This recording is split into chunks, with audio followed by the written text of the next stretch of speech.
அவன் பாலுண்ட மார்பகங்களை அறுப்பேன் என பேசினாள் அத்தாய். வீரரை பெறாத மேன்மை நீர் மங்கையை ஊரவர் மலடி என்று உரைத்திட நாடியது. கார்கில் போரில் உயிர் துறந்த சரவணனின் தாயாரிடம் பத்திரிகையாளர்கள் பேட்டி எடுக்கிறார்கள். ஒரே மகனான சரவணனை போரில் இழந்துவிட்ட உங்கள் மனநிலை எப்படி என்று கேட்ட பொழுது, இந்தியாவை காப்பாற்ற போருக்கு மற்றொரு மகனை கொடுக்க முடியவில்லையே என வருந்தினாள் அத்தாய்.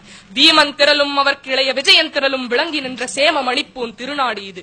1971 இந்தியா பாகிஸ்தான் எல்லையில் லோங்கேவால் என்னும் இடத்தில் பாகிஸ்தான் இந்தியா மீது திடீர் தாக்குதல் நடத்துகிறது.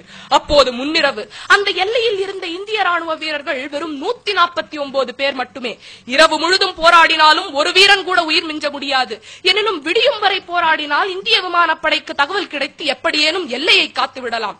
இந்த சோதனை வந்த பொழுது 149 வீரர்களும் ஏகமனதாக வீரப்போரிட்டனர். மரணம் நிச்சயம் என்று தெரிந்தும் வெகு சிலரை தவிர்த்து பல பேர் வீர மரணம் எய்தினர்.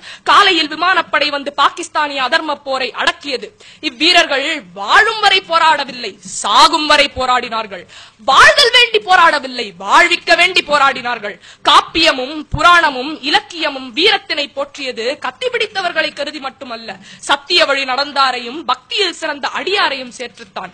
கற்றுணை போட்டி ஓர் கடலில் பாய்ச்சினும் என பேசவும் கற்றுணை பூட்டி ஓர் கடலில் பாய்ச்சினும் என பேச வைத்தது வீரம் நிறைந்த பக்தி. சிலுவை சுமந்த இயேசுவும் மெக்கா முதல் மதினா வரை நடந்த நபிகளும் வீரம் நிறைந்த பக்திக்கு சாட்சி. மாளிகை துறந்து மயான பூமியில் வாழ்ந்தாலும் ஆவி துறந்த மகன் அனாதை பிணம் ஆனாலும் சத்திய வழி துறக்காத உத்தமனாய் ஹரிச்சந்திரன். அவன் வழி பின்பற்றிய அண்ணல் காந்தி. நீதிக்கும் தர்மத்திற்கும் பக்திக்கும் வயது கிடையாது. இத்தகைய பெருமை வாய்ந்த நாடு நம் நாடு. ஆனால் இன்று தெற்கே சிங்களம், மேற்கே பாகிஸ்தான், எல்லா திசைகளிலும் சீனம், உள்நாட்டில் ஊழல், தீவிரவாதம். இதற்கிடையே அச்சமின்றி குண்டு துளைக்காத அறையில் இருந்து பிரதமரின் சுதந்திர தின உரை. அரசியல் பிழைத்தோர்க்கு அறம் கூற்றாகும் அன்று, அரசியல் பிழைப்பு செய்வோர்க்கு அறம் வெறும் கூத்தாகும் இன்று. இந்த நிலை ஏன்?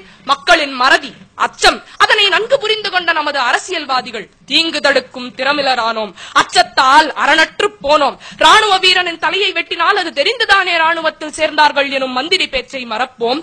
இந்திய எல்லைக்குள் ஊடுருவிய சீன ராணுவம் சுற்றுலா வந்தது என சோம்பி கிடப்போம். நீர்மூழ்கி கப்பல் வெடித்தது ஏன் எனும் உண்மையை மறைப்போம். நாணயத்தின் மதிப்பை, இந்திய நாணயத்தின் மதிப்பை கவலை ஏதுமின்றி குறைப்போம். தேர்தல் நேரத்தில் வாக்குறுதிகளை அள்ளி இறைப்போம். பின் சுவிஸ் வங்கியில் சுயநலமாய் பணத்தை நிறைப்போம். போதும் போதும். இந்த அரசியல்வாதிகளின் முகத்திரையை கணமே கிழிப்போம். சும்மா வரவில்லை சுதந்திரம் என ஒன்று கூடி நினைப்போம். வந்தே மாதரம் எனும் மந்திரத்தை மீண்டும் ஒன்று கூடி உரைப்போம். யார் வருவீர்? தேசமே நலிவோடு தேய்ந்திட மக்களின் பாசமே பெரிதென பார்ப்பவன் செல்க. சோதரர் தம்மை துரோகிகள் அழிப்ப மாதரார் நலத்தினை மகிழ்பவன் மகிழ்க. படைமுகத்தி இறந்து பதம் பெற விரும்பா கடைபடுமாக்கள் என் கண்முன் நில்லாதீர். மக்களாய் பிறந்தோன் மடிவது திண்ணம்.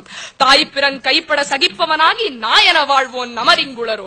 ஊரவர் துயரில் உருகுவோர் இருமின், சோர நெஞ்சிலா தூயவர் இருமின், வீரியம் நிறைந்த நெஞ்சினோர் இருமின், பாவியர் குருதியை பருகுவோர் இருமின், நெஞ்ச குருதியை நிலத்திடை விதைத்து வஞ்சகம் அழிக்கும் மாமகம் புரிவோம் யாம். வெற்றியே அன்றி வேறெதும் புரிகிலேம், வெற்றியே அன்றி வேறெதும் புரிகிலேம். இனி அச்சம் தவிர எழு ஆண்மை தவறேல். வந்தே மாதரம்.